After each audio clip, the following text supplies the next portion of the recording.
Mga idol, paano na lang kung isang araw, meron kang nakitang isang lalaking may baliktad na mukha sa inyong larawan? Pwede ka daw pong mapahamak o maaksidente kapag nakakita ka daw ng the man with the upside down face. Totoo po kaya yan, Kuya Jibe? Tara po, alamin po natin. Babala mga idol, kung kayo po ay likas na matatakutin at kung ayaw nyo pong nakakarinig ng ganitong klaseng kwento, skip nyo lang po ang video ito, okay? Noong taong 1900s, merong isang urban legend o kwentong bayan ang kumakalat noon na kung saan kapag nakita nyo daw po ang mga larawang ito, talaga pong titindig po ang inyong mga balahibo. Nakatakot! At ito na nga po ang kwento about sa the man with the upside down face o isang lalaking meron pong baliktad na mukha. Ang nakakatakot na figure ng lalaking ito ay kalimitan niyong makikita sa mga larawan na kung saan ay merong mga aksidente o mga trahedya. Sabi po nila na tuwang-tuwa daw po ang lalaking itong magpakita sa larawan kapag nakakakita daw po siya ng mga napapahamak, lalo na po kapag meron po mga aksidente. Kumbaga mga idol, maihalin tulad nyo ang lalaking ito kay Grim Reaper o kaya naman kay Kamatayan. Siya po ang taga-sundo sa mga mamamatay. Kakatakot! Meron po ko sa inyo ipapakita ang mga larawan na kung saan inahagip po mismo ng mga kamera ang lalaking may baliktad na mukha.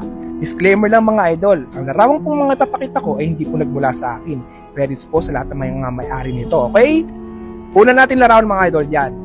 Kung mapapansin nyo, sirang-sira po talaga yung sasakyan na yan. Pero meron po kayong makikita diyang isang figura, isang figure na talagang kakaiba. At yun mga idol, yung tinuturo ng araw.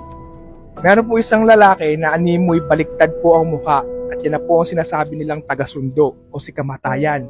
Ito pa po mga idol, yung iba't ibang larawan, kayo na lang po ang bahalang maghanap kung saan po nakatayo yung lalaki may baliktad na mukha. Or kung hindi nyo man po makita, ituturo ko na lang po ng araw. Yan. Grabe lang kakatakot siya mga idol. Parang, kumbaga pag kayo ay nagpicture, tapos bigla na lang may ganyan, mapapansin kayong kakaiba. Talagang titindig ang balahibo ninyo. Nasa isip nyo, kaya siya yung may dahilan ng pagka-aksidente nyo o trahedya.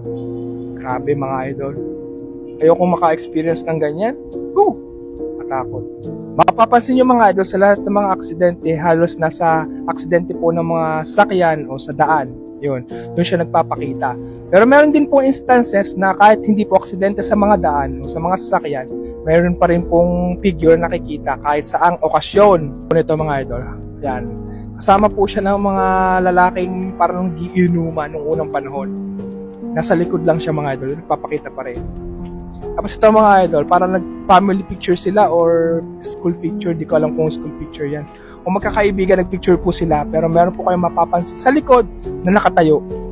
Yun nga daw po yung lalaki may baliktad na mukha. Nakakatakot. At kailangan pang magpakita yung lalaking yan. Meron nga din po ako nabasang sources na sinasabi po nila na hindi naman daw po totoo ang the man with upside down face na ito. Sabi po nila, nagawa-gawa lang daw po ito ng isang Canadian horror illustrator na si Trevor Henderson. Yan mga idol. Siya daw po may gawa niya, kaya kumalat daw po yung mga story about dyan dahil yan. So Kuya JB, naniniwala po ba kayong totoo yan, the man with upside down face? Para sa akin, hindi ako naniniwala totoo yan.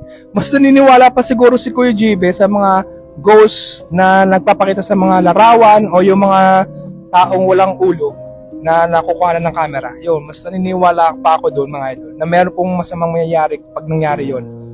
Yung mga pamahiin mga idol, kapag nakakita kayo ng mga pugot ang ulo sa larawan nyo, mas parang kumbinsido pa ako doon kaysa dyan sa the man with upside down face.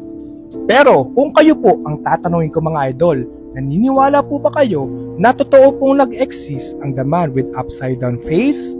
At paano na lang po kung isang araw makakakita po kayo ng lalaking may baliktad na mukha? Matatakot po ba kayo? Ano po kaya ang mga gagawin ninyo? Bibidyohan nyo po ba ito? Comment nyo nga po sa comment section at ishare nyo na po ang video ito sa mga friends nyo para malaman din po nila ang story ng urban legend ng the man with upside down face. Cute!